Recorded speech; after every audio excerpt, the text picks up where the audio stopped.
I am recording to the cloud. All righty.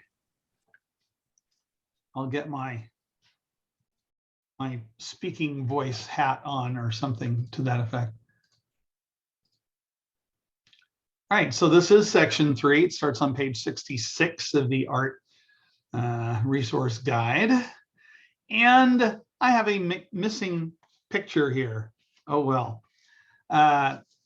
It starts out this section on the Academy and the development of history painting. So before we get into our first work of art, we got to understand, what are we talking about when we mention the word academy, and what are we talking about when we mention history painting? So as we've mentioned before, artists in America didn't have formal art training. You know, America's been around for millions of years, right? But Europeans haven't been in America for too long. When they come in early 1600s, they don't have any formal art or music training or literature training or anything. They very little training. So that's why we keep running into people like John Singleton Copley, who are self-taught. You know, they had to teach themselves because there were literally no one else to teach them. There were no art schools. I'm a little hoarse today. There was no patronage from church or royal families. That should say royal families. Love my proofreading skills. So the things that America didn't have, they didn't have patronage from the church or from royal families like they had over in Europe. They had to seek out patrons on their own, which led to what we call limners, traveling artists that would, paint signs, paint family portraits, whatever you need painted, paint your posts outside your house, your fence. And so you're door-to-door traveling artist. I can't imagine there was a lot of call for that back then. So this is 1700s. Artists in European countries had institutional structures that had been around for quite some time. They trained artists, they helped them exhibit their artworks to the public, and they cultivated an audience for art and fostered patronage. And what that means is there's not going to be a market for art unless people care about art. So how do you care about art? Well, you talk about how important art is. And if you have an infrastructure that helps talk about and promote art in general and educate people as to art in general, and makes people want to have art, makes people want to buy art. And if you have a lot of money, you're a merchant, makes you want to pay to have somebody create art. It's all self-fulfilling, basically. We're over in the colonies before we became the United States. We didn't have that. So the first fine art academies over in Europe were formed in the 16th century. So we're talking 1500s. So they've been around for over 200 years. And here the colonies are trying to, get art going, and they're way behind. First fine art academies were formed in the 16th century Italy in order to replace the guild system, which came earlier.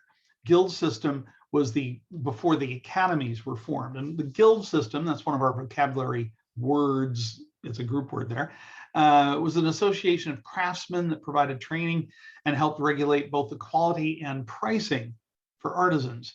So they had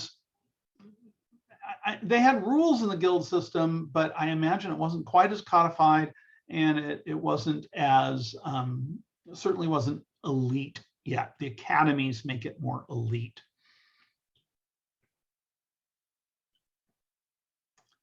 So the French Royal Academy was formed in 1648. They codified the curriculum and the function of an academy. They served a nationalistic agenda of developing French artists to fulfill royal commissions. And they're coming up with all the rules. Here's how we're going to teach art. Here's how we're going to have our artists do art. Here's how we're going to promote France. Here's how we're, yada, yada, yada. Before the French Royal Academy was founded, previous monarchs imported artworks from Italy and Flanders. The curriculum of the French Royal Academy was first centered on drawings. They had this step-by-step, what are we going to teach our students to do? So first, they learn how to draw. And they're taught to copy by looking at etchings and engravings. And we've spoken about the difference. They're both intaglio, silent G in there, intaglio methods of creating art. Engravings is where you're digging lines into a piece of metal zinc or copper and forcing ink into the metal and putting paper down and making printings that way. Etchings, they put a wax type of substance on top of the metal and then scratch through the wax to uncover the pieces of metal when you've scratched through the wax, and then they dip it all, they dunk it in acid basically, and the acid makes the lines as opposed to you using a metal tool to make the lines. Either way, whether you get the lines through etching, through acid etching, or through the engravings, you force the ink on it and the print works the same way. After students learn how to draw, they move on to copying three-dimensional objects, plaster casts, then they move to full-size sculptures, and then finally live models. Of course, if you're female, there were a few French women that were allowed into the academies, but it was almost entirely 99% male. And the few females that were there, they were only there because of familial connections and stuff. And the women could not paint nude models. That was like, oh no, we can't do that. These academies are very hierarchical in nature. You had to apply for membership and advance through the levels over time. Painting was given priority over sculpture. So if you're a great painter, that's way higher thought of, more well thought, I can talk, than a good sculptor. So painting over sculpting, over this, over that. We'll get to our hierarchy of genres in a second here. The subject matter was regulated as well. So painting was more important than sculpture, but within painting, history painting was number one. Portraiture was right underneath that. Genre painting, third. Landscape, still life. So way at the bottom, if you're painting pears and apples and peaches, you're doing still life. You do a great still life. You're the greatest still life painter ever. You're at the lowest echelons of art because you haven't even moved on to landscape, for gosh sakes. There we go. History painting was at the top, prized because they were very large in scale. You look at paintings such as these. This is a famous one that USAD loves to talk about. In fact, I pulled these from the section 1 of the art resource guide, which I will get to at some point later on this summer. These are typical history paintings. This one down here is the Death of Socrates. They're very large in scale, several feet wide, several feet tall, featured multiple figures in different poses. This demonstrates a complex command of figure drawing. If you can carry, this off, if you can make a really good history painting with all the really large, almost life-size people and all these different poses and their musculature, that meant you knew what you were doing. You also have to be intelligent enough to be able to take stories from the Bible or classical mythology, and there's almost always an underlying moral message. So history painting requires all of this complexity, requires both creativity and intellect. Artists use their imagination to develop a scene they had not witnessed, right? This is happening 1,000 years ago. I've got to be able to paint it. It often included visual quotations from earlier paintings or classical sculpture. And we'll talk about this a lot, right? When you quote something that you've read, you understand that. It's a direct quote. Well, I'll take these words, put quotations around it. We can quote artistic ideas. We can quote the way people are positioned in paintings. We can quote coloring, all sorts of different things. Music later on, when we talk about that, there are musical quotations. rhythmic patterns, melodies, ways we're doing chord structures, all sorts of ways that we can quote things. So it's not just a literary quotation here. So often history paintings include visual quotations from earlier paintings. And this is not thought of as plagiarism. This means that, wow, the artist was really able to demonstrate their advanced training and their knowledge of art history. And it's like, here we go. We're taking the death of Socrates as a famous scene. See, women, again, they couldn't do history painting because they weren't allowed to study from nude models. They were rarely allowed to train in the academies, and the few female academy members that were academicians is what they're called, they were guided towards floral painting and portraiture. Miss Scully, I'm so glad you're here, but we want you painting flowers. We don't want you painting the death of Socrates. That's just not for women. The Royal Academy in London was founded by Sir Joshua Reynolds in 1769. One of the founding members was Benjamin West. We've mentioned him now 3 or 4 times in relation to earlier artists that we've studied, and he's going to be an artist that we talk about on Wednesday of this week. The Royal Academy in London, developed on the French model, sought to establish artistic standards and promote British art instead of French art. Benjamin West, founding member, he became the 2nd president after the death of Joshua Reynolds in 1792. Played a pivotal role in introducing the idea of history painting based on contemporary events. We will very much be getting into this. In fact, almost all history painting up until this time, it's depicted in the time that it occurred. And history is long ago history. It's not current history. Well, we start having some people saying, well, you know, we could do some famous event that just happened last week, couldn't we? So that's a thought. So Benjamin West has this thought. Does the death of General Wolfe, which is this painting here, becomes a famous painting? We'll actually get more into it later, but I want to check your browser before accessing the gallery. Yeah, there we go. This gets it up just a little bit larger.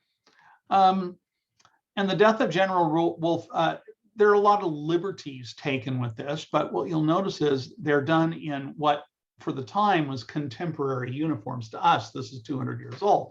To them, this would be, wow, a history painting done, and they're wearing last week's clothing. Sometimes they'd take current events and dress people up in Roman togas because that was just the style of history painting. So it's like they're in contemporary battle wear, and the noble savage. We'll come back and talk about that.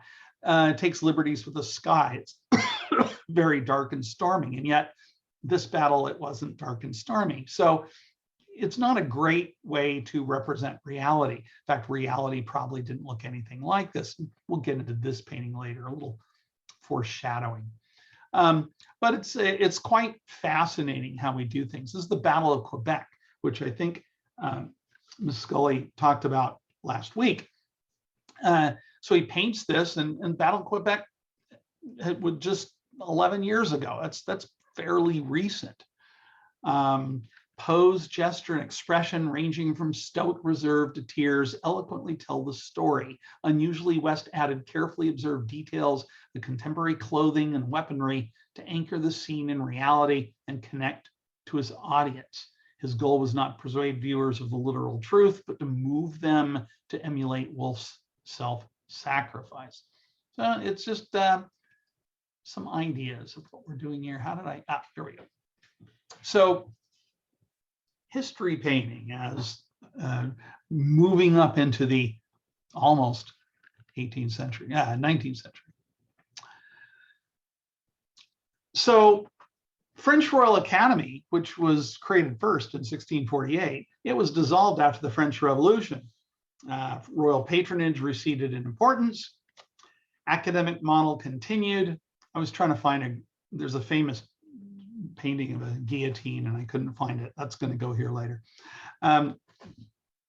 The academic model continued, even though the Royal Academy dissolved. The academic model, the way it does. Academies focused on professionalization of artists and developing patrons.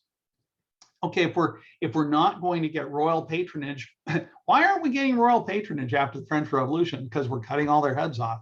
Oh, we're putting all the artists out of business if we're cutting out. Yeah, okay, so we have to find a way to get other people to patronize the arts because we're killing off our audience. All right. Art training is still a primary function of academies. Annual art exhibitions and lectures are crucial because this provides exposure for the artists and educates the public about art, because now we're trying to appeal to the masses and not just the elite. Same thing happens, by the way, with music, but more on that later.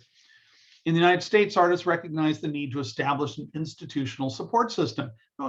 We're over here in the United States, like we knew they've got all these academies that have been going on for several hundred years over in Europe, and people are getting trained and educated, and we got to do something. All our best artists are leaving. Benjamin West leaves and goes to London. John Singleton Copley leaves and goes. All the really good American artists are leaving because there's nowhere to go over here. So we have to establish our own academies. We need to develop domestic artistic talent. And this leads to the American Academy of the Fine Arts, originally known as the New York Academy of the Fine Arts, founded in 1802 by John Trumbull, who's president for 20 years.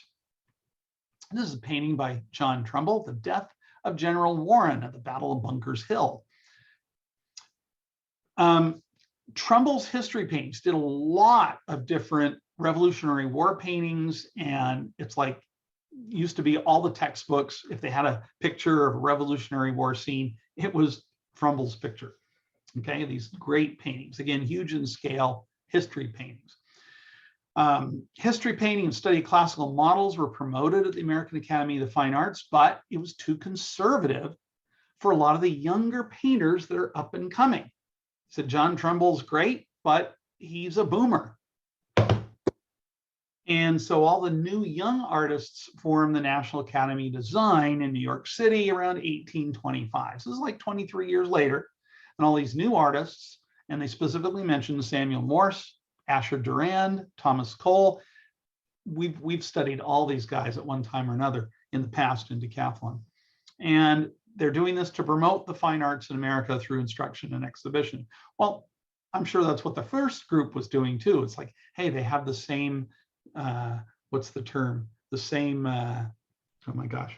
Every year we get together and we decide to rewrite our, and all teachers know this and I can't think of the word. Okay, come back to that. So everybody, what is it? Curriculum? No, it's not curriculum. It's like a one sentence mantra thing, and I darned if I can't remember. See, Vision statement. Yes, there we go. Mission statement. Thank you. I couldn't think of the word. See, if you're in teaching, Please allow me to speak, useless phrases that no one in their right minds would ever use. Yes, it's my contribution. Oh my gosh. It's just because you're retired. You don't have to rub it in there, Decker. I don't have to do these anymore. Yeah. I'm so sad for you that you don't have to rewrite your mission statement every 5 years. Yeah, that's wow. Back in the late, yes, back in the late 90s, I spent, we as a faculty spent 2 years worth of faculty meetings writing a mission statement. You know you're in trouble when you're in the library and they bring out the butcher paper and the yellow stickies, and by golly, you're supposed to put your ideas on there and it's supposed to coalesce into a mission statement. Long story. It was just what a waste of time. Anyway, moving on. That's sort of where history painting, this whole first part of section 3 is setting the stage for history painting. So you think, oh, okay, well then we're going to look at some European history painting, or we're going to look at some new American history painting. Well, we're looking at American history painting, but we're talking long ago history. So this is absolutely fascinating, because in the past, like 30 years ago, they would not have included this, but now we're being more inclusive. And so I actually found this fascinating. So we're going to look at the Segesser hides. And the Segesser hides, there were originally 3 of them, but only 2 survived at the time. These are painted by indigenous Americans under Spanish influence. Among the earliest historical narratives painted in America. Acquired by Philip von Segesser von Brunig. I've never seen a double von in someone's name before. Von. Philip von Segesser von Brunig. He was a Jesuit priest. He oversaw the San Xavier d'Albac mission in Pimeria. Sorry, I can't say that. Pimeria. Why can't I say that? Pimeria Alta, now known as Arizona. Ha. And he oversaw the mission for about 3 years, between 1732 and 1735. The mission was founded in 1700, destroyed by Apaches. The Franciscans rebuilt it in 1797. So this is the rebuilt version. We don't know what the original San Xavier d'Albac mission exactly looked like. Anyway, it was in what's now Arizona. And Philip, we'll just call him Philip, Jesuit priest, he transferred south to New Spain to a mission in Pimeria Baja. And don't know quite who painted them, whether it was 1 or 2 or 3 people, most of the sources I read think it was 3, some debate it was 1. Anyway, don't really know. But the idea is there's these 3 large bison hides that have these painted scenes. And he got these and sent them home to Switzerland. So this Jesuit priest, Philip von Segesser von Brunig, got these painted hide large works. We're going to get into this in a minute. And he probably got them from the Anzas, who were a prominent military family. And he sent the hides to his brother in Switzerland in 1758. One of them didn't survive the years, but 2 of them survived and stayed in Switzerland for over 200 years until they were finally acquired by the New Mexico History Museum in 1983. But according to the resource guide says 1983, my research says 1988. And the reason there's a discrepancy is based on my research. His brother, long dead, the family, it stayed in the family this whole time. And they were trying to sell the paintings in 1983. And New Mexico History Museum found out about it and said, oh, well, we'll buy them. And so they bought them. So they acquired them in 1988, not 83. That's an email number. What are we up to? 778 to USAD. So they're going to go. Can I ask a question, Mr. Decker? Yes. Did you double check the spelling of the name Philip von Segesser von Brunig? I'm only asking because the letters that are doubled in those 3, like it's something von something von something, and the letters that are doubled are not the letters I would have, like, I've only ever seen Philip with 2 L's and 1 P, maybe 1 L and 1 P. Right. And Segesser, I don't know what, I mean, like, it's wild. It's like double P, double S, double G. It's funny that you would mention that, because I've read multiple resources, but I don't recall in my head double checking his name in any of them. So I'll go back and look at I'm sure I could go do that too. I just am maybe Jim will do it. That tends to be Jim's. It was the double Von that got me. Yes, I've decided I'm changing my name from now on. I'm just Von squared. Yes. Can I ask a question too? Absolutely. This is the painting, one of the paintings on this giant hide? Yes, we're going to talk about that. These are all on bison hide. But this is one of them. This is a painting on the bison hide. Yeah, both of these Segesser paintings, there's 3 of them, and they're all on hides. No, the thing that's on his picture is a picture of the mission, is my guess. The Okay. thing that is on that you're looking at Oh, right oh, now. you mean that's a this here? This is slide, not the yeah. picture. No, this is not the picture at all. Yeah, this is not the painting. This is just the mission. That was my question. Thank you. Yeah, sorry. Yeah, this is just the mission. We're going to get to the painting right now, except this is a small excerpt of the painting. So we'll be getting into the large ones as I go to the links, because these are large. These are known as the Segesser hides. And since there's two, we call them creatively Segesser 1 and Segesser 2. And did you tell us what Segesser means? I missed that somewhere. Segesser is the guy's middle name. Where'd I go? One that we were just Philip talking von about. Segesser von Brunig. So they call them the Segesser hides because they were in the Segesser family for over 200 years. He liked his Segesser family better than his Brunig family, apparently. I'll have to look up the etymology of, which one's more important, whatever.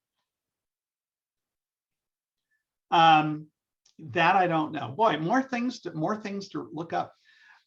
They're similar in size.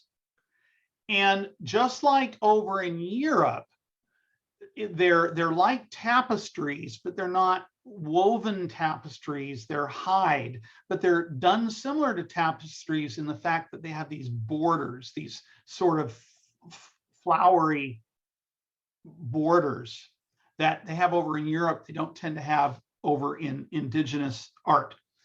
And yet the work in between the borders is very, very indigenous. And so we think they were painted by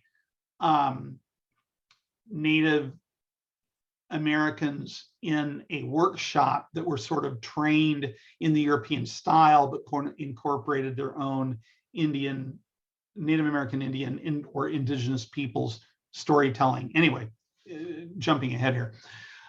These are similar in size with decorative borders that frame each scene. That should say, oops, how do I, no.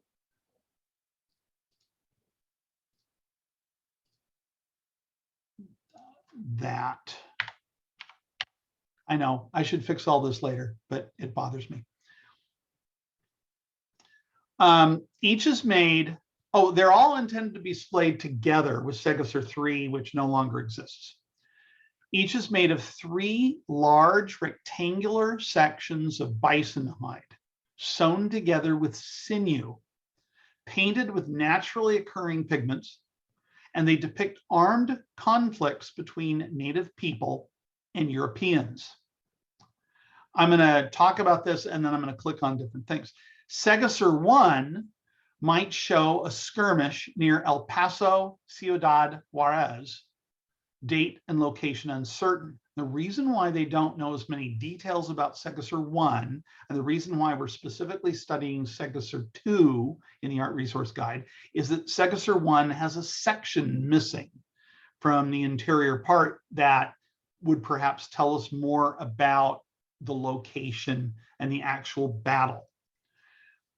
It was commissioned by Spaniards from a Pueblo workshop.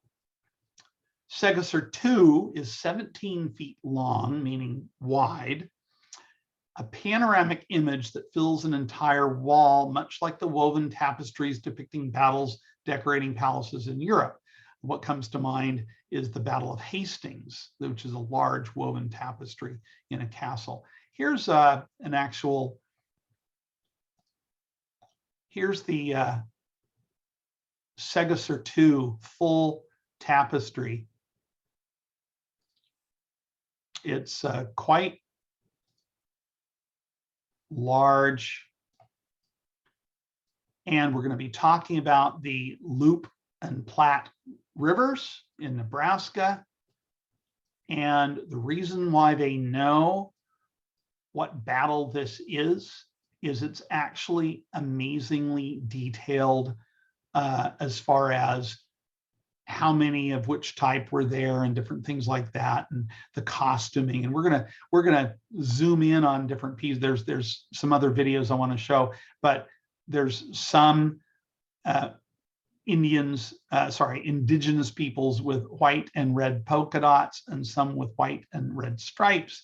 Most of them are nude. And then we talk about the Spanish and what kind of hats they're wearing. And we're going to talk about the priest with his cross and all these different things. But this is 17 feet long. It's quite the large work. And you can see this one section where it was stitched together with the sinew. Another section here where the stitches are not as prominent. 3 different sections, and it was originally had a frame around it, and we know this because it was torn away from the frame here at the end. But there's more detail on all these different links. This is a 1720 battle between Spanish troops and their Pueblo allies against the French and their indigenous allies in what is today Nebraska, likely painted by an indigenous artist who may have even witnessed the battle. It fuses a Plains Indian tradition of history painting on hide with a European tradition of battle tapestries. The distinct rendering of landscape with rivers forming a sideways Y, showing the confluence of the Loup and the Platte rivers in what is today eastern Nebraska, where the events took place in 1720. Where the rivers disappear from view, a join between 2 hides is clearly visible. The pigment was put directly on the hides without a layer of sizing or gesso.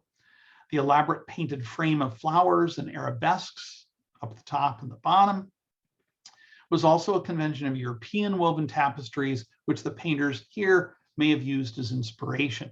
A full border would have originally framed the painting. Its lack, as well as the ragged edge on the right side, shows the painting has lost a section. The maker of the hides is unknown. Internal evidence shows the painter not to have been someone professionally trained in New Spain, but the attention paid to and knowledge of indigenous military orders and battle gear suggests its creator's identity as Amerindian. We know that among the 19th century Indians of the Plains, men were typically charged with painting histories on hides, which additionally suggests that its artist was male. Created on tanned hide, which was probably taken from a bison given its size. Individual hides were sewn together to create elongated vertical field. Typically used for high status painting, but their imagery was almost always religious. In contrast, within Spanish centers of New Spain, usually religious. In contrast, the Plains Indians created battle paintings like this one on hide, and a number are known from the 19th century. This hide and its companion, the Segesser I, are the earliest history paintings on hide known from the region. I think it's this one that has the little video, and I think it's well worth watching, and we've got time. I'm going to move forward though. Hey Anna yo, hey Anna hey Anna hey yo, Anna hey Anna hey Anna Anna hey Anna hey yo. The Segesser hide paintings are invaluable to the history and patrimony of New Mexico, and there's a number of reasons for that. One is they were done so early, and they're one of the earliest visual accounts of New Mexican life, and so they date to sometime between 1720 and 1729. Anna hey Anna hey Anna Anna hey Anna hey yo, Anna hey Anna hey Anna Anna hey Anna hey yo. Now here's the priest. We'll talk about him carrying the cross. He's the one character carrying a cross in the painting. Anna hey Anna hey Anna Anna hey Anna hey yo. Segesser I is a more mysterious painting, and there are 2 major pieces missing. And so as a result of these pieces missing, we haven't pinned down the exact battle. Now the scene in the painting is a battle, and it looks like it's between 2 groups of Native Americans, the Apaches that we've identified, and someone who are allies to the Spanish. And why do we say allies to the Spanish? Because they're dressed in part in Spanish uniforms and using Spanish weaponry.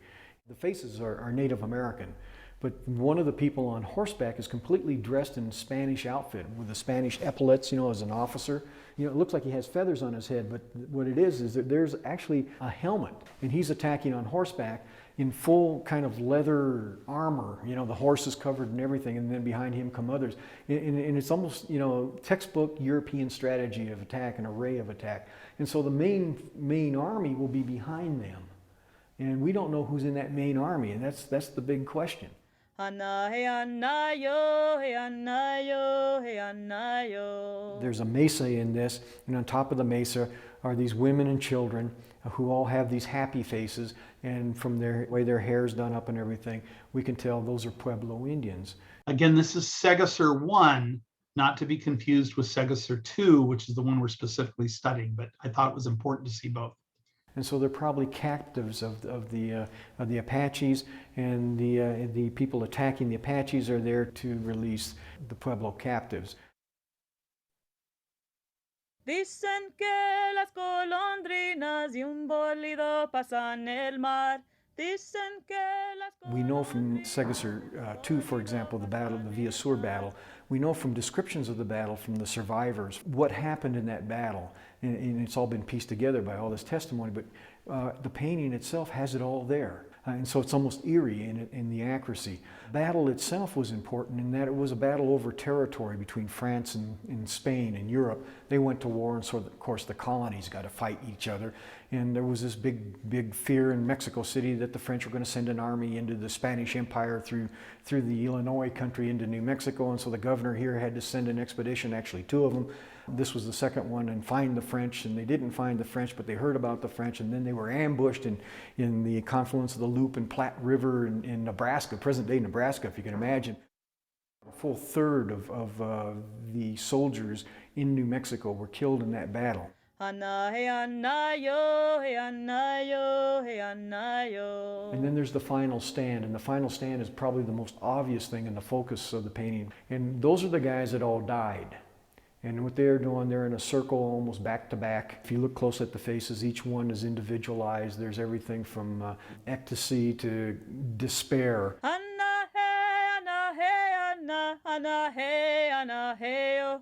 Anna hey Anna hey Anna, Anna hey Anna hey oh. The Spanish and the Pueblo Indians are on horseback, and you can see that clearly in this. Their horse herd is off to the right being guarded. There were no horses on the plains at that time. So none of the Plains Indians had horses. And so the Pawnees and the Otos who are doing the attacking are on foot. The Frenchmen they're dressed like colonial soldiers, you know, with the tri-caps and that kind of stuff. The New Mexican soldiers from the Presidio here are kind of dressed really neat. You know, they're kind of cool, man. If I was going to dress, I'd look that way because, you know, women would swoon and stuff. I mean, they have, you know, like a leather jacket and pantaloons, and they have the Ardaga shield, which is kind of a bullhide shield. And then they have these wide-brimmed hats, flat, wide-brimmed hats. And then the weaponry, the muskets that the Spanish are using are Miquelets locks, which is what Spain used. So they have those, and they're actually shooting them from their hip, which is really how they did it. The other things that are really interesting are the attacking people, the Pawnees and Otos. For example, there's in here a spear that's covered with buffalo hide. Well, that's been described in documents but never seen. We even have a good guess as to who the 2 painters were, which even adds to the mystery of it all. Ooh, you know, and there's a father-son combination with the surname of Tejeda. If that's true, the son died in this expedition, in the Villa Sur expedition. So the father was executing a painting in which his son, you know, of a scene in which his son had died. So for all those reasons, these paintings are unique in this country. I mean, they're almost like the Bayeux tapestries are to, say, Europe. You know, they are to not just New Mexico, but to the United States. Anna hey Anna, Anna hey Anna, Anna hey Anna yo, hey Anna yo, hey Anna yo.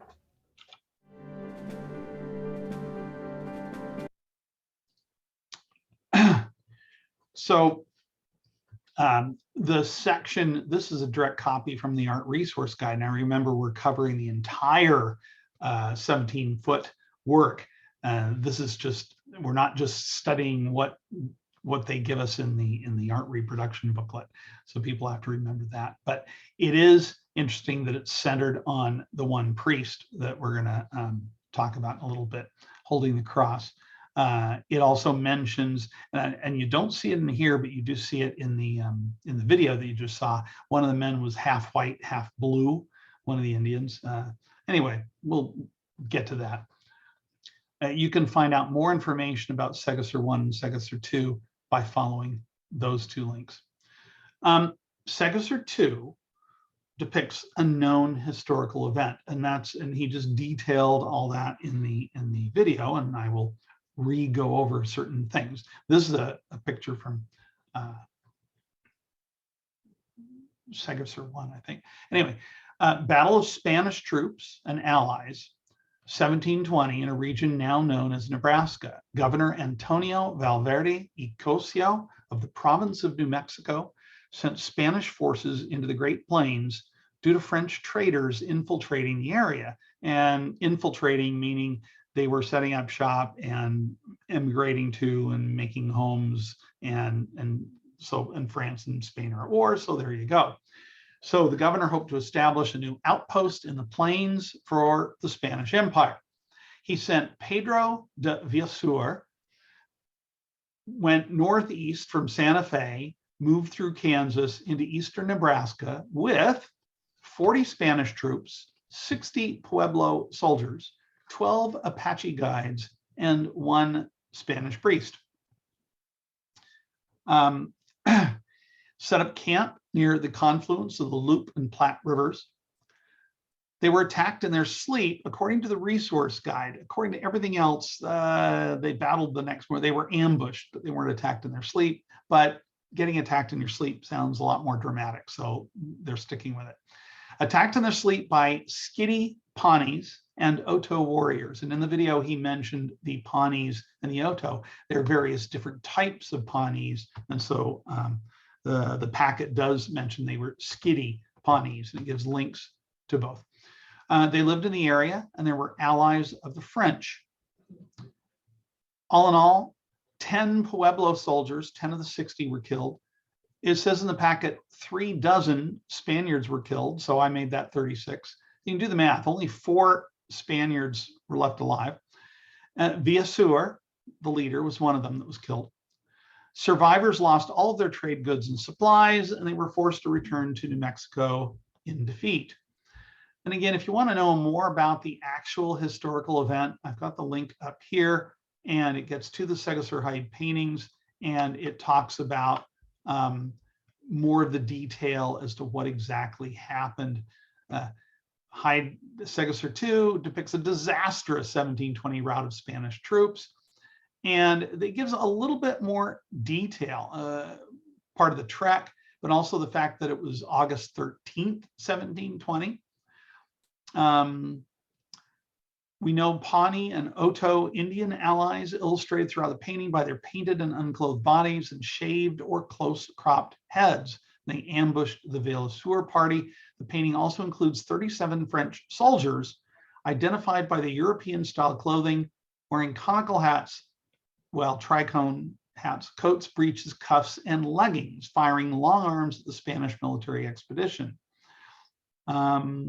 Some different numbers that they quote here, 43 instead of 40 royal troops.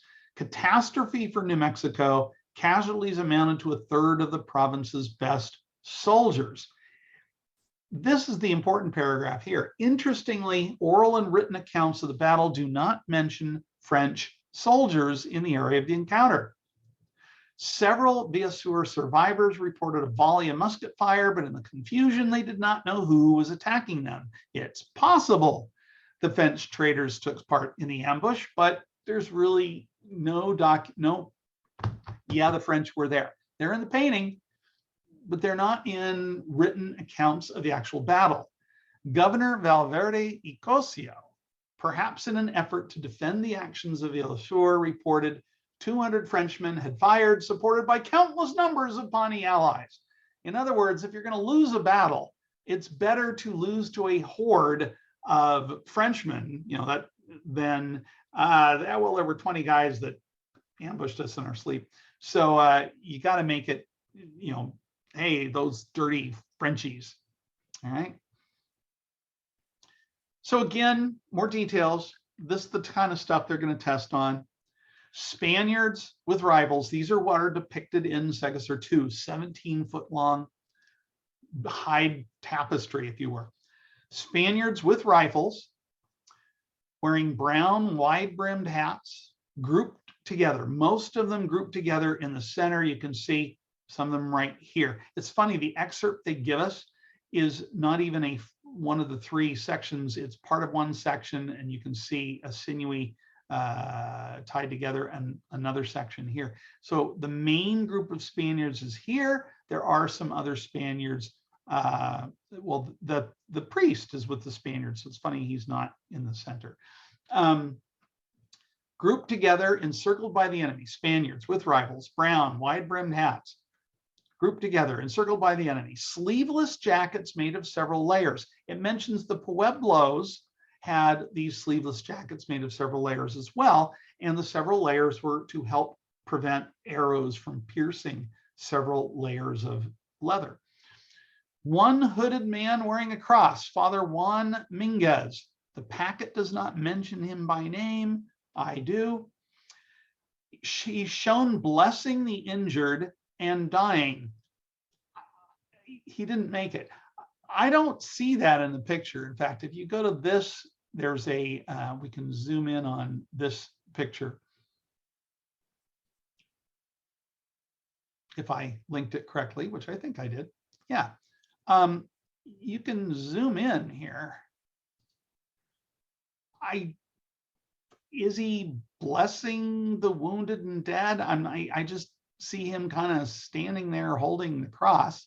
So I found that interesting. This seems like there's a lot read into some of this stuff. I love how you can blow up and see more of the detail, the polka dotted guys, the striped guy. It doesn't show the blue and white guy is over here, but it's on the longer painting. I like this one because it was so much more vibrantly colored. I don't know if they somebody did some touching up, because in all the other things, I haven't been able to get that much vibrancy to it. The Pueblos, hatless, long hair tied in buns, and again, wearing sleeveless jackets made of several layers. The Spaniards and the Pueblos, they were on the same side. On the other side, well, the French, who may or may not have even been there, the French with rifles, tricorn hats, blue or reddish coats, reddish brown coats, and leggings. Right here, that would be a Frenchman. This would be a Frenchman. The Pawnee and the Oto warriors, armed with bows and arrows, spears, swords, and hatchets, either nude or in leggings and moccasins. Very vivid, individualized body paint. One half blue, half white. Another has red and white horizontal stripes. Several men painted white with red dots. And I think I might have put the same link here twice. Yeah. Yeah, I think the half, yeah, here's the half blue. Okay. Right here. Here is the half blue, half white guy. Here are the Spaniards all clumped up in a group here. Here's the priest. And here's the striped guy, one with horizontal stripes, one with vertical stripes, by the way. Half white, half blue vertically. And then here's half white, half blue horizontally. It's kind of interesting, some of the different details. Another blue white guy, kind of interesting. I don't know, fun to look at. Scholars have found no evidence that French soldiers were in the battle. Rumors circulated that they were. The theory is the French soldiers were included to help explain the defeat. Governor Valverde must explain defeat to Viceroy of New Spain. 200 Frenchmen had fired, supported by a countless number of Pawnee allies. There were thousands of them. And they're in the hide painting, so it must have happened that way. The amount of detail in the painting implies firsthand account of the battle. recounted directly either to the painter by one of the nearly 50 pueblos who returned, or not very many steps in between. And again, the one guy in the lecture said it might have been the father of his son, and they were father-son painting team. The son got killed in the battle. Nothing I read said that. That was the first I heard, was in that one video. Captures the chaos and confusion of battle and precarious alliance formed between various native and European factions.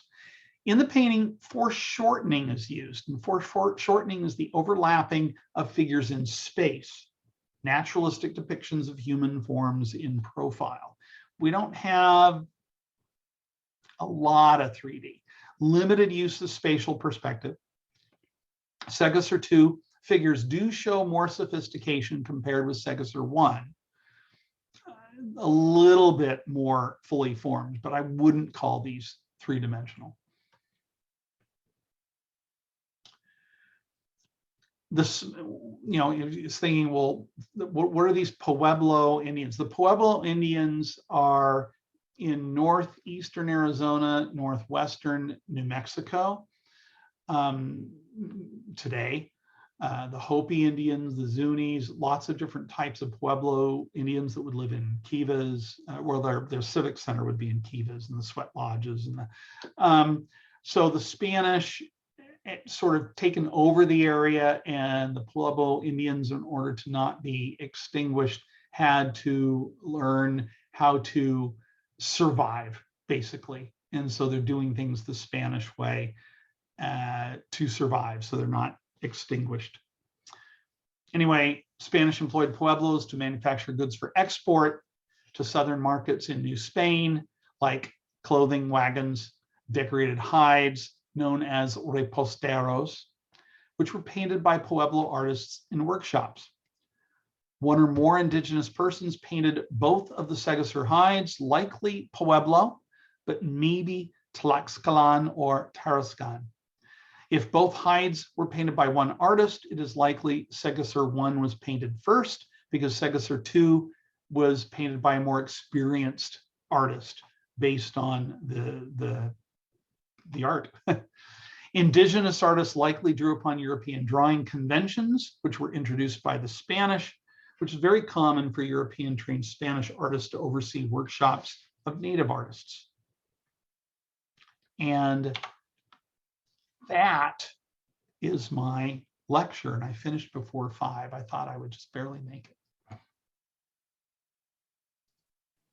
Fantastic. Well, it is 4:58, so let's break until 5:08. I'm actually going to stay here because I've already had my tea, so if anybody has questions, I will pause the recording, but I definitely do have a question for Decker, which I can ask now or later, which is, why the hell are we learning this in a year of the American Revolution, except that it's sort of the 7 Years War, kind of, maybe sort of French and Indian War, but also like 500 miles. I mean, that's like 1,000 miles away. So I was thinking about this for a long time, and it's because section 3 is history paintings. And we talked about, I had to think about it, but we talked about European history paintings. We talked about colonial and early US history paintings.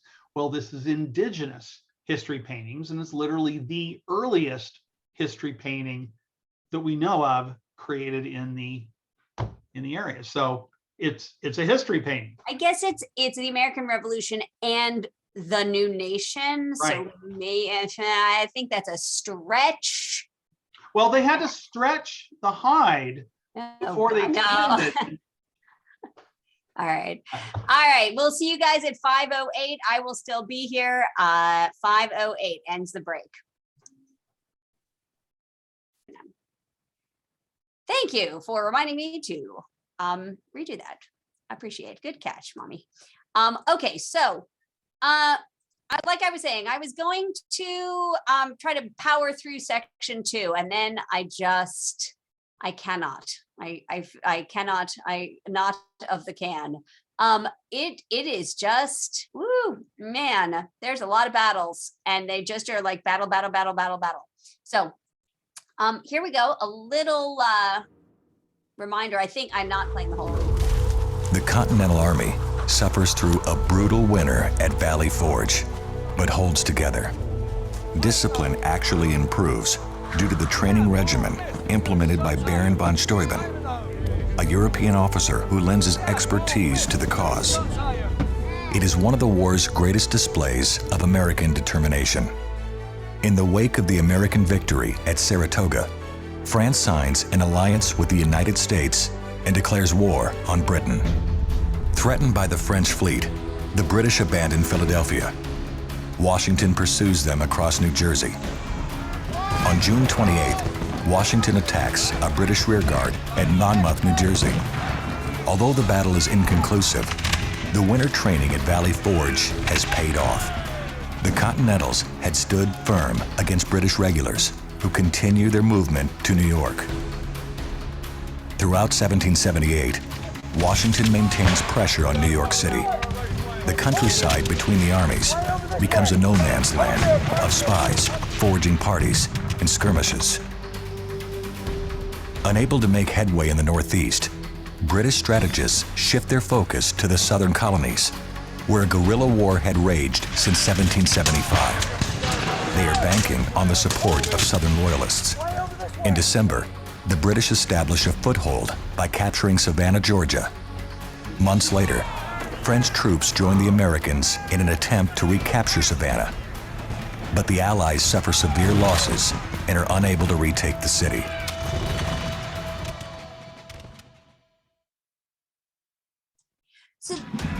The Southern offensive continues into 1780. On May 12th, a British army captures Charleston, South Carolina, along with more than 5,000 American soldiers, nearly the entire American force in the South. I'm going to pause that there because I don't remember. Hang on, stop talking there, Spud. I don't remember exactly whether I told it to play the whole thing or just part of it. What was my thing? Oh, I didn't end it. Okay, so hang on, we're going to go to here. That was a little recap of when last we left the American Revolution. And now let's talk about that Southern strategy, that going forward, let's talk about that Southern strategy. So the Brits are, having issues up north. So again, they think it's going to be easy to win in the South. We've talked about this before, but now that we're actually we've talked about the rebellious North. We've talked about the sort of stalemate in the middle, Philadelphia, New York, Valley Forge goes our way, New York goes the British way, whatever. So the British are like, okay, we're going to win in the South, especially because the South is profitable and they thought there were many loyalists. And I think I've put this up here. I think we maybe talked about this, the rebellious Northern colonies. And the Virginia and North and South Carolina. But slaves made it more complicated, way more complicated. Did we talk about this? People who were here last time, have I feel like I've talked about some of this stuff, but I feel also like section 2 has just eaten my brain. So I'm not 100% sure. The South Carolina, I think I did say this, right? That they explained to the Continental Congress, like, hey, we'd love to be able to give you more recruits, but we got to keep some white guys back here to make sure that our slaves are still there. Yes, I definitely did this. All right, I did this one. And I think I ended here last time. Okay, perfect. So the siege of Savannah, and this was, I think, where I had put this last time, that this was there. Okay, so are we ready to talk about Benedict Arnold? Did we talk about Benedict Arnold? I cannot even remember anymore. I mean, we've talked about him before because he's come up now 3 times. This is again why I say USAD needed a better editor. Okay, you remember Benedict Arnold. He was a good guy for a whole long time, right? He's the one who helped capture Fort Ticonderoga. Knox brings the stuff down, but he goes and captures Fort Ticonderoga. He also is in the Battle of Saratoga, and he's a hero at the Battle of Saratoga, which the Americans win. But then there were issues. What issues were there? Well, Washington decides that he needs a good place in New York, near New York City, to build a fort. West Point is now a military academy, right? We literally send people to go study at West Point. But before it became a military academy, it was literally just a fort in the American Revolution. They built it in 1778, and by 1780, so the war is going to be over the next year. They don't know that yet, but the war has been raging for now, 4 or 5 years. Washington gives it to Benedict Arnold. He's like, all right, here you go, Benedict, here's your command post. But Benedict Arnold, if you remember, he's upset because he lost his business in Connecticut. He married a loyalist woman, and he decides that he would rather ally himself with the Brits, even though he is a hero of the American war. He feels like the American generals don't appreciate him. I don't know how you get command of an entire fort and you don't think you're appreciated, but I'm not Benedict Arnold, so there you go. So he gets West Point as a fort, and he decides he's going to hand it over to the British. And he was negotiating with a British guy named Henry Clinton. The mnemonic for me to remember that Henry Clinton is in New York is because the college that I went to, Hamilton College, is weirdly in Clinton, New York, which kind of doesn't help because it makes me want to think that Clinton is American. But Clinton is not American. Clinton is British. Clinton is British. So Benedict Arnold is like, yo, Henry, my man, I'm going to defect to the British Army. I want to a title of brigadier general. I want to be like a high rank. If I transfer over to your army, I don't want to just be like some enlisted guy and get shot at. I want to have my own command, and I want 20,000 British pounds. The packet just leaves it at 20,000 British pounds. I put it into a conversion calculator. It's about $400,000. So selling out his country for about $400,000 in today's money. So that doesn't seem like enough to me. But again, that's me. All right, so he's like, all right, I'm going to hand it over to this. A third British guy, Major John Andre, who seems like he should be French, but is apparently British, acted as an intermediary. Unfortunately, John Andre was not great at his job. He was walking through the woods one day. I was walking through the woods one day in the merry, merry month of September, and he gets captured by 3 American militiamen. So they're like 3 American dudes wandering around. Militiamen means they're not part of, like, there's no official army. They're like just wandering around, and they see this guy and they're like, who are you? And so they grab him, and he's carrying paperwork that it like has maps of the fort and like letters and stuff from Benedict Arnold going like, hey, can't wait to join you guys. Mwah, gonna kiss you up to you. So kind of awkwardly, Andre gets hung, right? He's tried by a military tribunal, found guilty. Not sure what he's guilty of because, he's British, so he's not being a traitor. He's just being a intermediary. Yeah, he's a spy, but like, it'd probably be better to keep him alive and like grill him more. So he gets hung on October 2nd, like swift justice here, right? He's apprehended September 23rd, and like, a week and a half later, he's killed.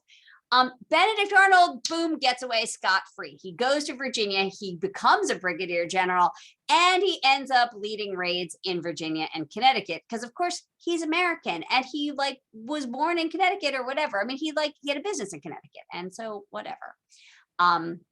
There is that. All right, speaking of spies, there's a whole section of the American Revolution that really relied pretty heavily on spies, not just Benedict Arnold trying to be a traitor and, sending John Andre back and forth and everything else, but actually George Washington and a guy named Major Benjamin Talmadge organized a whole network of spies that was called the Culper Spy Ring. Talmadge acted as the contact, and Washington was like, okay, you do here, you go here.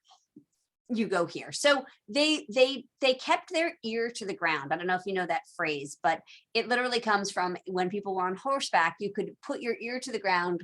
Solids conduct sound better than gases like air because the molecules are closer together. You're welcome. Thank you. My chemistry background rears its ugly head. So if you put your ear physically to the ground, you can actually hear hoofbeats better than you can through the air. So you could keep an ear to the ground and hear that someone was coming. Well, that's spy networks do that metaphorically. They kind of listen in on conversations or, find things out. Okay, so a list of people to know. The first is a guy named Hercules Mulligan. So interestingly, side note here is that Lin-Manuel Miranda, when he wrote the musical Hamilton, he took the real life person that was Hercules Mulligan, who was a redheaded Irish American, and he owned a slave named Cato. So Hercules Mulligan in real life was an Irish American tailor who lived in New York City and he had a very fancy tailoring shop. And so he and his slave Cato, we talked about this, enslaved people were often given these like fancy names, like Scipio from the art packet, these like Roman names, because they don't come with names that slave owners would like to learn or pronounce or respect their heritage for, horrifically. And so, but Hercules and his runs this tailor shop, which is very fancy in New York City, and all the British like high-ranking military guys go get their suits there. And of course, when you have a bunch of guys like all getting fitted for these fancy suits, and you have to have like a bespoke tailor who stitches it to your exact measurements, then you get a lot of gossip happening about who's going where and what's happening and who's fighting where and everything else. And Hercules and Cato just listened to that. So Lin-Manuel Miranda took it and made a twist on it. He chose an African-American actor to play Hercules Mulligan and represents him as a tailor's apprentice rather than as an actual tailor. So be aware that the packet will actually test you on what really is true and not what Lin-Manuel Miranda would like to be true. So in this, one of the things that they were both part of the Culper spy ring, one of the things that they learned is that there was a plot to capture Washington on his way to a meeting with the French commander-in-chief of the forces in North America. So if you remember, there were plots afoot back before the shot heard around the world, back before the regulars are coming, the 2 by sea, even though there was no sea, Paul Revere ride, all that stuff. There was gonna be someone who was gonna capture John Hancock and Ethan Allen, and those guys were spirited away and whatever. Well, the British have not learned in 5 or 6 years to shut their mouths. And so, they start talking about how, ooh, isn't that funny? Washington's gonna get captured on his way to go meet Jean-Baptiste, I'm sure I'm going to mispronounce the rest of this name because I literally have never taken French, Donatien de Vermeur, the Comte de Rochambeau. Now, Rochambeau, I actually know because it's another name for rock, paper, scissors. But I'm sure we named it after him. So Rochambeau is the head of the French forces. He's going to meet with George Washington. There's a plot to kidnap George Washington on its way to this meeting, and it's foiled because Cato and Hercules Mulligan are like, yo, by the way, Washington, here we go. There are also some women who are part of the Culper spy ring. Literally, the packet has one sentence that is like, also, there were women. They mentioned 2 of the women, Sally Townsend and Mary Underhill, which, by the way, skips the best known of the Culper spy ring that was a woman.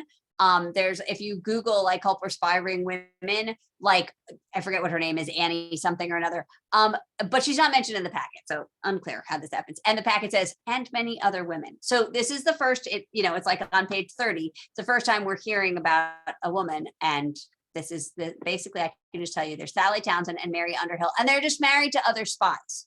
Like that Townsend and Underhill don't mean anything to me, but they're married to other spies. Okay, moving on, we have a guy named General Benjamin Lincoln. We talked about him when we talked about the siege of Savannah, which was like, why is this a paragraph? Nothing happened here except that the British got a stronghold there. Yay, whatever, da da da. He loses the siege of Savannah and turns the it over to the British, and he retreats to Charleston. This map is actually a map I stole of people who like to bike from Charleston to Savannah. I just put it on here so we could tell what states we're in, because I partly realized that like I am very familiar with the East Coast states because I grew up on the East Coast, but literally that is not true. My knowledge of like Midwest and West Coast states is not true. And I'm assuming that most students don't have a good understanding of where things are on the East Coast. In fact, when we all get back together live, I think we should map out parts. There was a company that we used to buy stuff from a million years ago, and the Demideck, I mean, we used to buy from them, but they used to have a giant map of anything, of the places we were studying. And I feel like a giant map of the United States would be really helpful here. Maybe we'll make one day, like one will just have a huge piece of paper, kind of like the Stegosaurus prints we were just learning about. Okay, so General Benjamin Lincoln is the American commander, and the British generals Henry Clinton and Charles Cornwallis go after him in Charleston, South Carolina. You remember Henry Clinton? We just talked about him because he was the guy who was negotiating with Benedict Arnold, and I said, oh, it sounds like his name should be American, but it's not, it's British. He was the one who was negotiating with Benedict Arnold and a guy called Charles Cornwallis. Cornwallis is going to be really important in a little while. They go after Benjamin Lincoln, and they're helped by the Phillipsburg Proclamation. If you remember from last time when we talked about how enslaved persons, the Brits were like, wow, you know, if you come join the British Army, we'll free you because we think slavery is terrible. And so that we're like, you know, the British were like, come here, come slaves, let's go. So they go after Benjamin Lincoln and are like, with the help of all these slaves. And Lincoln is like, okay, I surrender on these terms. Let me have a conditional surrender. This is one of the very few terms that's defined in the back of the book. This is the shortest glossary I've ever seen for SOSI. Lincoln was like, okay, here are the terms that I'd like to agree to. I will surrender Charleston to you. I've already surrendered Savannah to you. I will now surrender Charleston to you. And they were like, nope, we have the advantage. Just surrender. And so he surrenders unconditionally, which means I'm yours. Whatever you need to do to me, that's fine.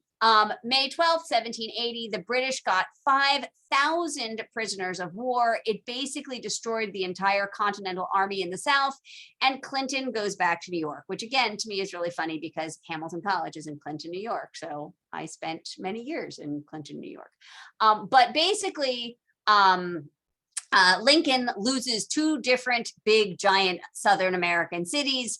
The British have so many prisoners of war, they literally don't even know what to do with themselves. And Clinton is like, all right, you know, mission accomplished, and goes back up to New York. Okay, so speaking of the other guy involved in this drama is Charles Cornwallis, the Earl of Cornwallis. So Clinton goes back to New York. This is Charles Cornwallis is the last of the British generals who's down in the South, trying to be in charge of the Southern strategy. Sorry, I'm going to put my hair up because it's hot. So again, there were issues. He thought that there were more loyalists down in the South than there actually were. When he found out that there were not that many loyalists, he started to use coercive measures. You remember the coercive treaty was the one back in the beginning where the British were like, hey, it's not okay that you want to rebel against us a little bit, so we're going to coerce you to come back. And we called them the Intolerable Acts, and the British called them the Coercion Act. Apparently, when we had the Intolerable Acts, aka the Coercion Act, we declared war on England. England, again, not learning from its previous mistakes, decided to use acts of coercion all over again in the hopes that that would convince the Americans to come forth. But Americans have always favored the underdog. The Americans have, it's part of our like national history where we fight back against the bigger guy and win, right? David over David and Goliath. Nobody's ever on Goliath's side. So what did Cornwallis do? Well, number one is anytime he captured anybody who was a patriot, from the Patriot Army, he conscripted them and forced them to join the British Army. So they weren't just prisoners of war. They weren't just housed, in some prisoner of war fort. They weren't sent back to their families. They were forced to march with the British and fight with the British. And then he confiscated Patriot-owned plantations. And to this day, Americans don't like their property taken away from them. So this was not a strategy that went over well, especially in the South. Remember, the South was so attached to their plantations that they literally told George Washington and all the Continental Congress, hey, we'd love to join you, but our plantations are so important. We got to keep the white guys here to oversee the black guys. And keep them as slaves. We can't give up our plantations just to join your silly little fight. So Cornwallis comes along and is like, oh, I'll take that plantation. And the Southern plantation owners were like, oh, no, you don't. On the positive side for Cornwallis, this British general, he defeats Horatio Gates. Now, Gates, if you remember, and you may not, but I'm here to remind you, Gates was the one who won the Battle of Saratoga, surprisingly, when nobody else showed up, or none of the British guys showed up. Gates won, and there was talk for a while that Gates was the better general than George Washington. In fact, until my favorite Baron von Steuben comes along and helps George Washington shore up his troops at, Valley Forge and everything else, and Marquis de Lafayette, until Washington gets this backup from the French and Prussian help here. Gates was actually floated as somebody who should have been in charge of everything. But Cornwallis comes along. He's, now like got Savannah, he's now got Charleston, and he defeats Gates at something called the Battle of Camden. And all you really need to know, I've circled that Cornwallis was coming from the South. Remember, it's a Southern strategy. So he's gone, he's like, Charleston and Savannah, Charleston, and he hits Gates's army and bowls right through them and keeps going north. That's all you need to know about the Battle of Camden, essentially. I've put this map on here just so you can see, if you see like the big fatty like red arrows here, Cornwallis is like, it's the Southern strategy, but the idea is to squish down into the middle, right? They're going to come from the South and just plow through to the north. So that's what Cornwallis is doing. He defeats Lincoln and whatever, and he keeps going up into the South Carolina, and he's going to head towards North Carolina, which will not go well for him. Okay, so as he's marching north, there's a British guy called Patrick Ferguson. Interestingly enough, the packet doesn't mention this, but of course, being influenced by Mr. Decker, Patrick Ferguson actually he was an incredible sharpshooter, and he created a rifle that they say loaded at the breech. I've put a picture down in the black at the bottom. Basically, you could like crack it open and put your powder and everything else inside, and you could shoot 6 shots a minute, which was unheard of. This is back in the days before we have any kind of semi-automatic or automatic weaponry. So he's this British major, and he goes around and he starts, and so he's this great sharpshooter and everything else. And he starts recruiting loyalist units. He's like, hey, Cornwallis is marching towards the north. It says participants can now see my application. I don't know what that means, but exciting. So Cornwallis is marching north, and he wants to protect the left flank, essentially, the western flank of Cornwallis's army. But he like pokes the bear a little bit, he harasses the local patriot militia along the way. We're going to get you. So again, patriots don't like that. They rally to attack. And Ferguson is like, oh no, retreat, run away.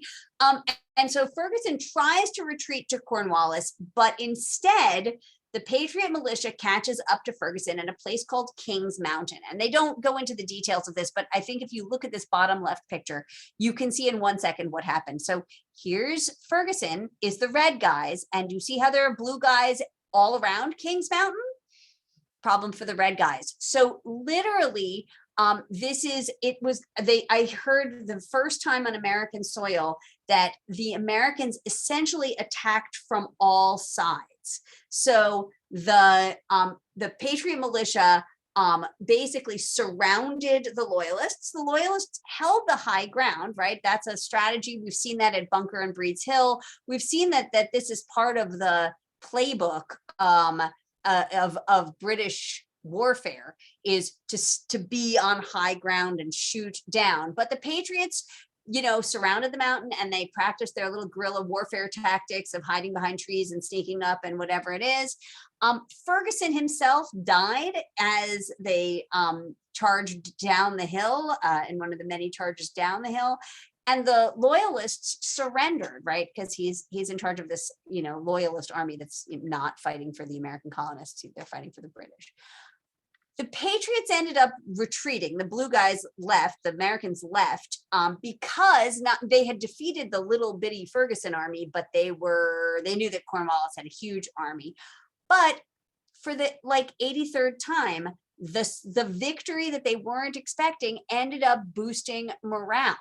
And it reinvigorated all the Patriot militia around there.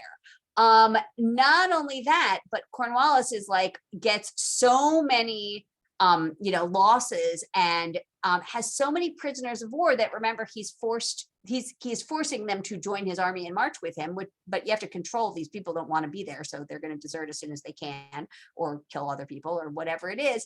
And he's like, oh, damn, do I really want to march all the way to North Carolina? That's far, my friends. So I promise it is, we're gonna end at some point soon. Okay, so Gates, who's now lost, is replaced by somebody called Nathaniel Greene, spelled actually like that, Nathaniel Greene, an American guy. He becomes the commander of the Continental Army in the Southern colonies, and they have a battle at a place called Cowpens. They have a battle at a place called Cowpens, and one more time, the Americans, sort of deal this tragic blow.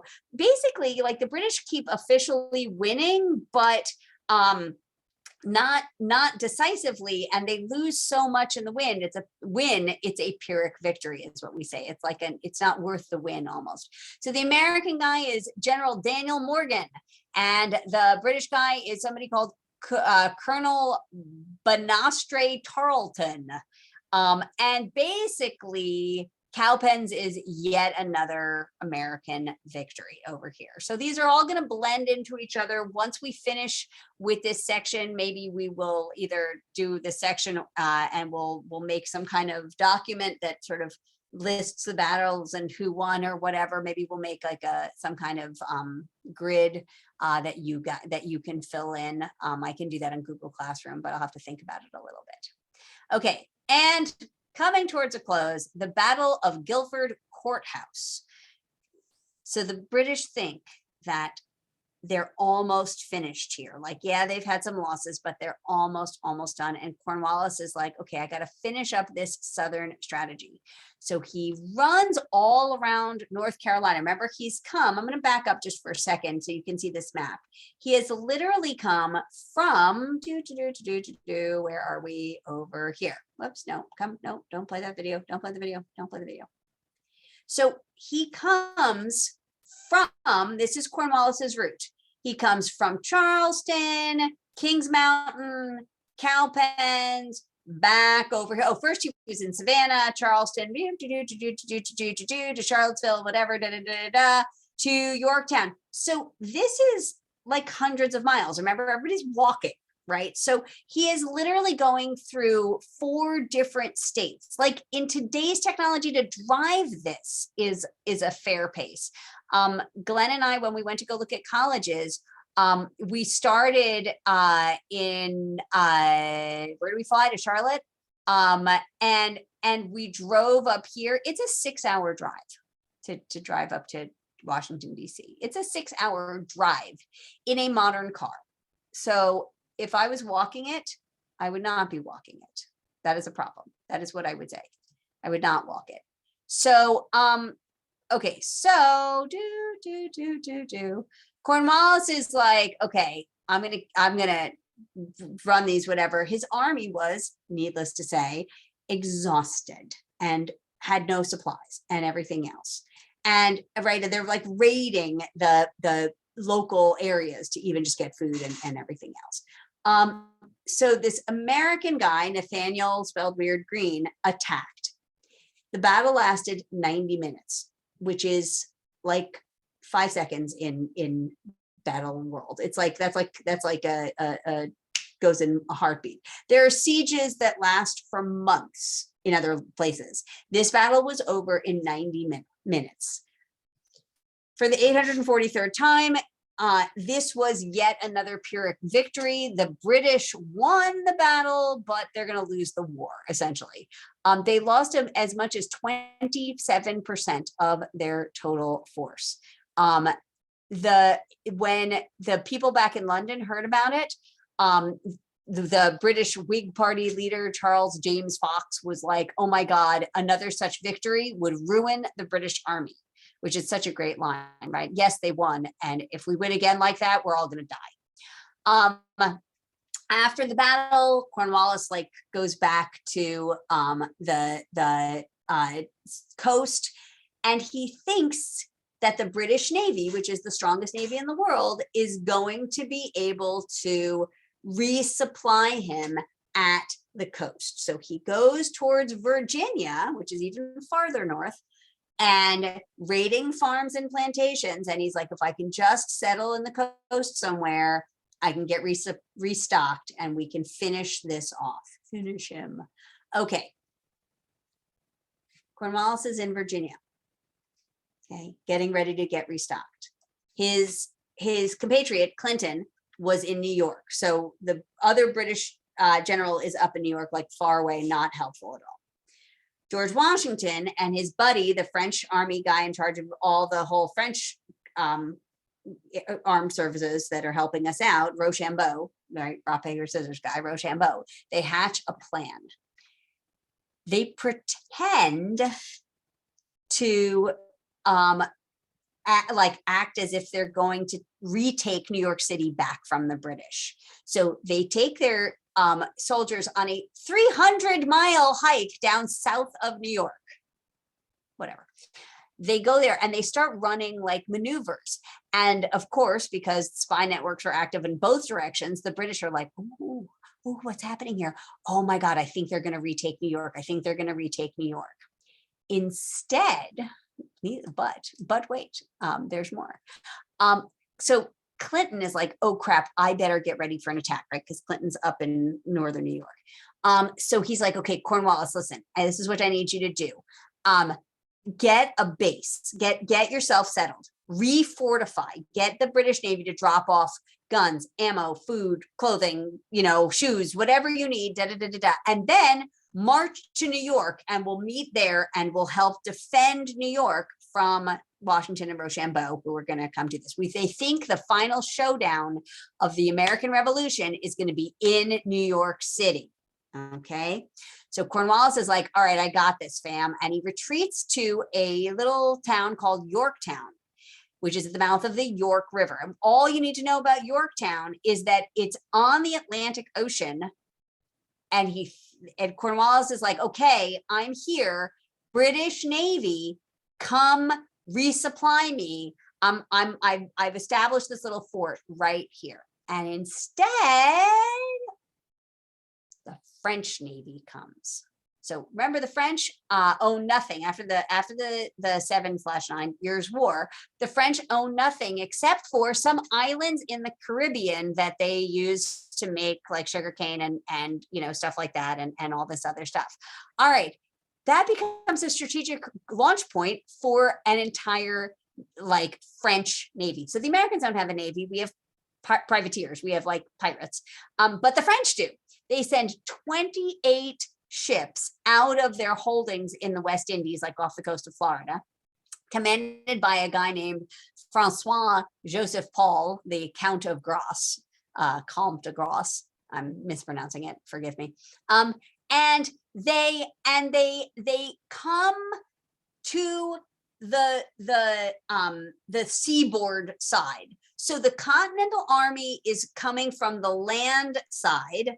The French Navy is coming from the sea side. Cornwallis has his thousands of soldiers with him, most of whom aren't loyal because they're patriots that he conscripted. And he's surrounded and he can't restock. And he's like, crap, every time we have a battle, even if we win, we lose. And I can't resupply, and I can't join Gates in New York, and I mean Clinton in New York, not Gates. I can't join Clinton in New York, and I can't whatever. So they surround the Cornwallis's British Army. They have 7,800 French soldiers, 3,100 militia. I'm not sure what militia, they're maybe American militia. So, and 8,000 troops under George Washington. So they have roughly 8,000 French soldiers, roughly 8,000 American troops. And the reason I say 3,100 militia is I don't know the difference between the troops under George Washington and the militia. Maybe the militia are just like local boys who like are in it for the fight. They don't clarify it, and I don't know enough about that. The British could kind of hunker down, but they couldn't do more. And the French and the American forces were just bombarding and bombarding, right? The cannons were launching, the muskets were launching. They were just, they were like, okay, you can stay there, but we can resupply ourselves and you can't. And we're just gonna, be in charge of that. So Cornwallis and his officers agreed that the situation was completely hopeless. And not even 3 weeks later, September 28th, so 19 days later, maybe 20, 21, 3 weeks later, they surrendered and marched out of Yorktown. They saw a British officer literally waving a white handkerchief to say like, hello, I'm surrendering. Cornwallis was like, oh man, I can't surrender, I'm sick. Early version of coronavirus. So Cornwallis doesn't literally surrender, but they surrender, and that is sort of where we are. I'm going to play this video. In the north and in the south, British strategists now try to attack the center. Cornwallis marches into Virginia and chases a Continental force before marching his weary army to Yorktown in July 1781, where he expects reinforcements by sea. On September 5th, the British and French fleets battle each other off the Virginia Capes. The French are victorious, and Cornwallis is cut off.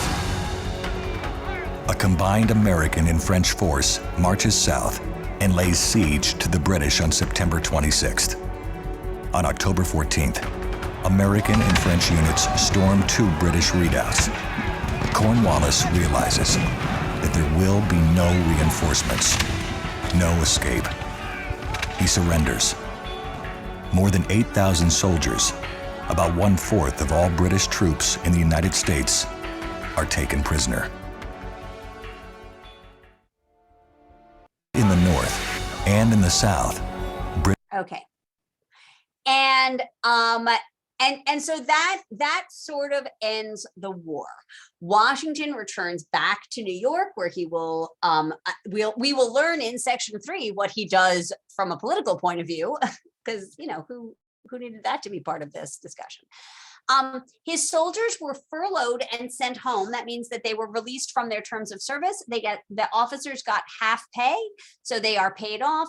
The army sort of dissolves, and Britain literally acquiesces to America's demand for independence. In January 1782, Parliament is like, okay, that's fine. No more war, no more offensive action by the British Army. I don't mean offensive like rude, but like there shall be no more attacks by the British Army in North America. But kind of like the Emancipation Proclamation, and the reason we have Juneteenth so much post the Emancipation Proclamation, it takes time for word to get from England to the newly formed, not quite United States, to all the places up and down the United States. And so there keep being skirmishes because, of course, people, tensions are still running high and things aren't really settled yet. So even though England is no longer officially at war, that whole year and beyond, there are still kind of clashes. So they give an example of something at the Combahee River. I'm sure I'm mispronouncing that. I say that a lot in these videos. I'm sure I'm mispronouncing that. So August 27th, 1782. So, 8 months after England says, all right, we're done fighting. The bunch of Americans led by this awesome guy named John Lawrence, who is actually also in the musical Hamilton. So he's raised in the South, this guy, John Lawrence, and he's raised on a plantation. So as a kid, his family has slaves, and he goes off to England to study and to get his degree, gets married to a British lady, but he believes in the American ideology of the world. He's like, wow, I think that, we hold these truths to be self-evident, that all men are created equal. But he has this revelation that I wish more of our founding fathers had, which is like, wow, it's so hard to talk about all men being created equal when the South still has slaves. That's a really, really big deal breaker right there that should really be addressed. And so he literally tries for years to get the South to this country to recognize the equality, to ban slavery, just what a guy, what an awesome guy. Not only that, but he comes back from England and he joins the American Patriots, and he goes to fight. Well, his father is also a rebel. He also sides with the American Patriots. And his father uses his wealth as a plantation owner to try to get his son, John, to not have to actually fight in the battles, right? The idea here is he's going to make John Lawrence sort of hang out at the back, and kind of, maybe talk to people, but not actually fight. That's not Lawrence's plan of action. Somebody had a great quote about him that was like, he hasn't died in battle, but it's not for lack of trying. He was basically reckless and crazy, and any battle he was in, he got wounded in. But he led his troops, and his troops, amazingly, he recruited enslaved soldiers and freed them, and then fought by their side, which is, a gift and a half. Unfortunately, he died in this battle of Combahee River 8 months after the hostilities were supposed to have stopped. But his actual quote, "will never be truly free till those in bondage have the same rights as you and me." That is a paraphrase of things he actually did say, because he felt very strongly like that was a thing. There's a lot of speculation that he and Hamilton were in love with each other. I'm happy to support that, to ship those two together. They definitely wrote letters to each other, which a lot of scholars from a few years ago were like, oh, that's just how men talked in those days. They're like, I love you. So I'm not 100% sure that anybody talks like that unless they have some relationship. But certainly this is Lorenz and this is Hamilton. But I definitely I ship them together. He's pretty cool. In the musical Hamilton, he's a character who loses his life also. Much sadness. But he done good. He done good. So that is where I am going to end today. And just a few minutes early. If you have any questions at all, please feel free to stick around and ask. I'll stop the recording. but we will, for reals, we will finish section 2 on Wednesday. Like, actually, we will finish section 2 on Wednesday. We only have a little bit more, but I just gave up. Once we got to the Gnaud-Hütten massacre, and I wish I was making that up, but I am in fact not making that up. I just was like, I can't even. So I think we may do that. And actually, we were just talking about maybe canceling practice on July 4th or whatever. So I think what I may do, Decker, if it's all right with you, is maybe I'll make like sort of a T-chart of like the name of the battle and like who fought, like who won, and then any weird notes about it. And I'll put that out as an assignment on Google Classroom. And, Academic is not a graded class. I haven't got, this is like off the cuff right here. So I'm not committing to anything. It's not a graded class. You don't get a grade in it. But for those of you who are working to actually, be on the competitive squad and do all that, you may find this or something like it useful. And if you are part of the Discord, we had such a fascinating discussion. Apparently Mead Notebooks now makes a way to convert your handwritten notes into flashcards. So we could try that too. I'm happy to go grab one of those Mead Notebooks. Anyway, let me stop the recording. And if anybody has any questions, feel free. And if not, have a wonderful night, and we will see you on Wednesday at 4 p.m.